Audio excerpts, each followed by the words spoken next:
रखियो लाज हमारे शरण हम आए तिहारे।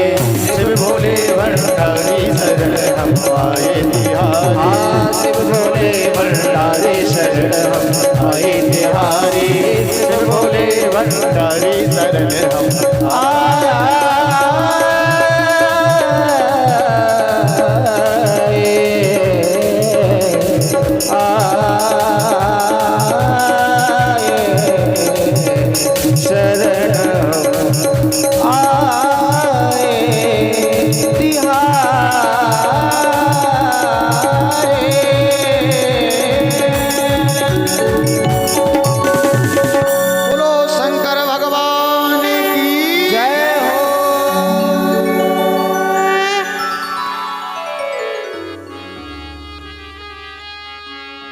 ततः करतलीकृत्य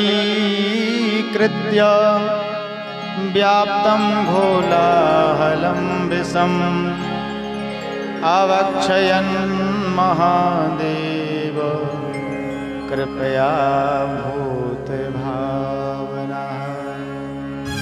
महादेव भोलेनाथ जी ने वो विष का कलश हाथ में लिया और ततः करतलीकृत्य विषम घोलाहलम और पी गई और कंठ में रोक लिया। हृदय में राम जी की झांकी है, बाहर जगत है, इसलिए कंठ में रोक लिया। वो महादेव हैं जो जगत को भी देखें और ठाकुर को भी देखें और कंठ में जहर को रोकें। जहर के घूंटों को ना पीना चाहिए, ना उगलना चाहिए, कंठ में ही रखना चाहिए। कुछ ऐसे दुख होते हैं, कुछ ऐसी बातें होती हैं जिनको गले तक ही रखा जाता है। भोलेनाथ ने गले में जहर रखा और नीलकंठ बन गए। बोलो नीलकंठ भगवान की जय। नाम प्रभाव जान सेवनी को काले कूटे फल दीन अमी को। नाम प्रभाव जान शिवनी को कालकूट दिन कालकूट विष पीन अमी को। स्वयं पी गए विष, जगत को दिया अमृत। जो विष पी जाए वो जगत को अमृत दे दे, उसको कहते हैं महादेव। इसलिए देव नहीं महादेव।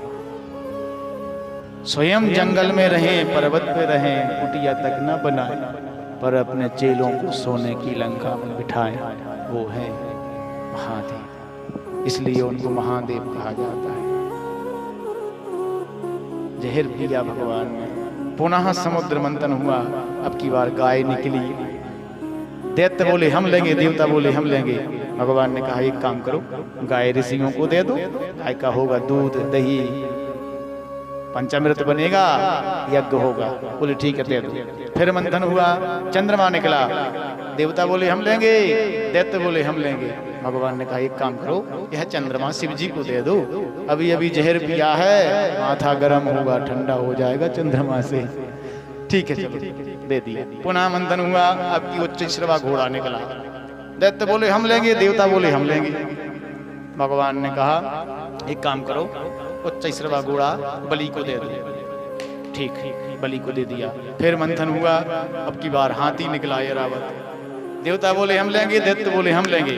भगवान ने दैत्यों से कहा देखो तुम्हें घोड़ा दे दिया, हाथी इंद्र को दे दो। बलि ने कहा घाटे का सौदा हो गया, हाथी चाहिए था, हाथी मिला इंद्र को। पुनः मंथन हुआ। अब की बार मणि निकली, कौस्तुभ मणि। सब दौड़े मणि के लिए,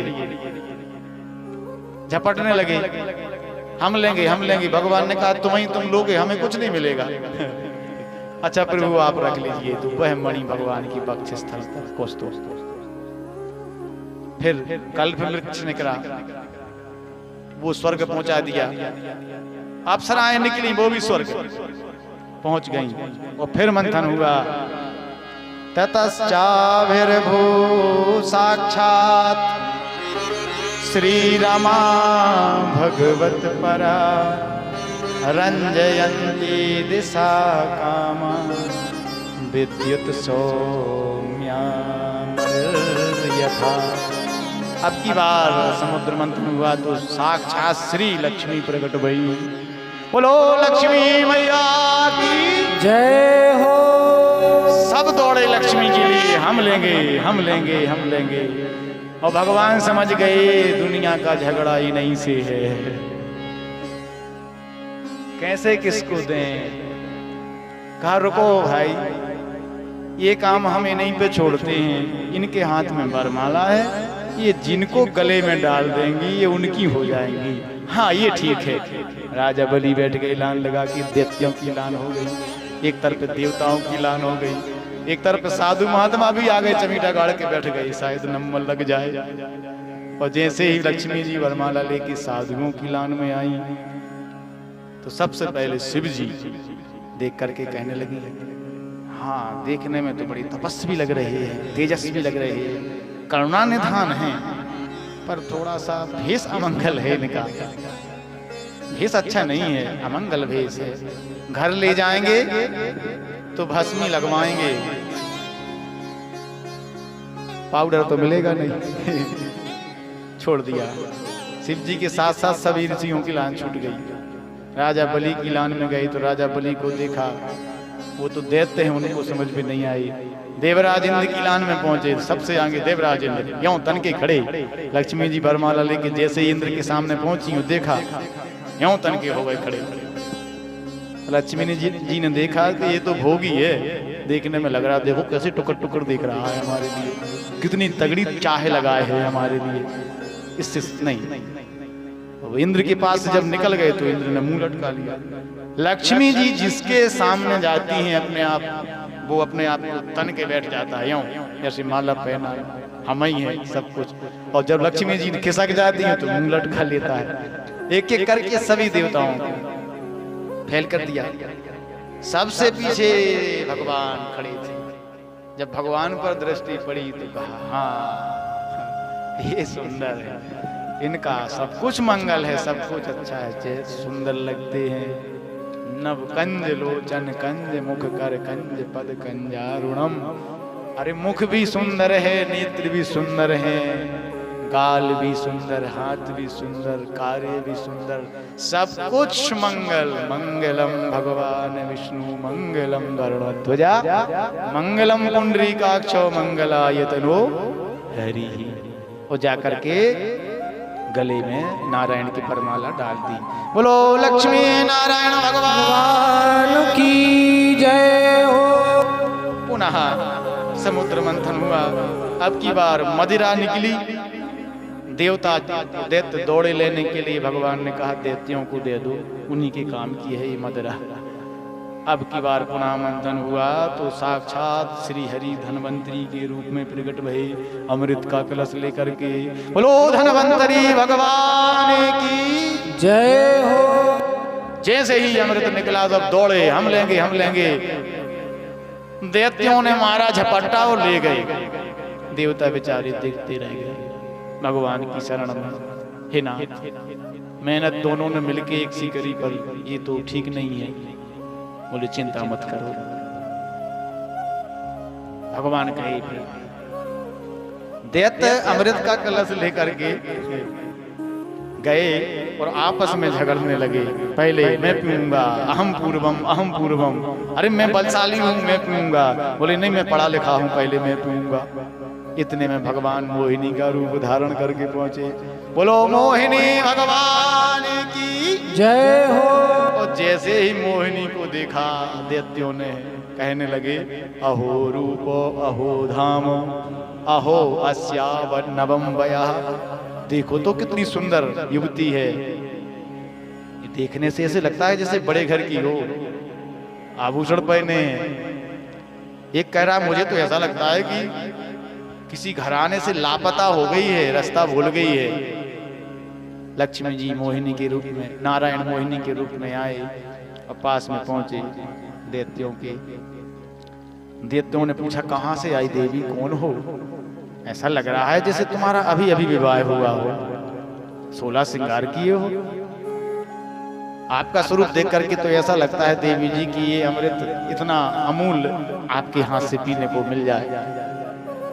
मोहिनी ने कहा तुम ही कश्यप की संतान हो? बोले हाँ।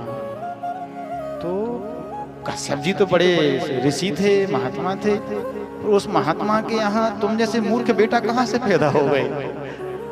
दैत्यों ने कहा, ये देवी, हम मूर्ख कहाँ से दिखाई दे रहे?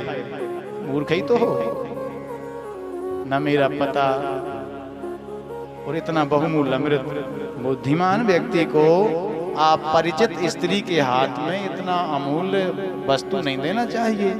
एक बोला, भैया बहुत पढ़ी लिखी है ये तो, अमृत तो इसी से बंटवाएंगे, देखो कितने पत्ते की बात करी। कहा, देवी जी अब तो कुछ भी हो जाए आपके हाथ से ही पिएंगे। तो कहा, हमारी शर्त है एक, क्या? कुछ ज्यादा कम किसी को हो जाए तो लड़ना मत हमसे। बोले नहीं, ठीक है तो बैठ जाओ। सब लान से बैठ गए। इतने में देवता भी आ गए। जब देवता आए तो पूछा, ये कौन है? दैत्यों ने कहा, ये हमारे भाई हैं, आ गए भुक्कड़ी। बोले, इनको भी बिठा लो, थोड़ा एक काम करते हैं, ऊपर ऊपर का इनको पिला देते हैं, नीचे का गाढ़ा गाढ़ा तुम्हें पिला देंगे, इनकी नजर भी नहीं लगेगी। कहा, ठीक है, जैसा आप उचित समझे कर दो। और भगवान ने धीरे धीरे करके देवताओं को अमृत पिलाया। सूर्य चंद्र के बीच में एक स्वरभानु नाम का दैत्य था, वो समझ गया सारी लीला और दौड़ करके बीच में आकर के बैठ गया। और जैसे ही भगवान ने अमृत डाला, उसके गले तक पहुंचा और सूर्य समझ गए। बोले, ये तो दैत्य है। भगवान ने नारायण रूप धारण किया, चक्र से सिर को काट दिया, लेकिन उसके दो भाग हो गए, राहु और केतु, क्योंकि अमृत पहुंच गया था। राहु सिर, धड़ केतु बन गया। नवग्रह में उनकी पूजा होने लगी। अमृत को लेकर के मोहिनी भगवान अंतर्धान हो जाते हैं। अब सब दैत्य खलबलाए, अरे कहाँ गई देवी जी, कहाँ गई? एक बोलो, कहाँ गई ने कहाँ गया?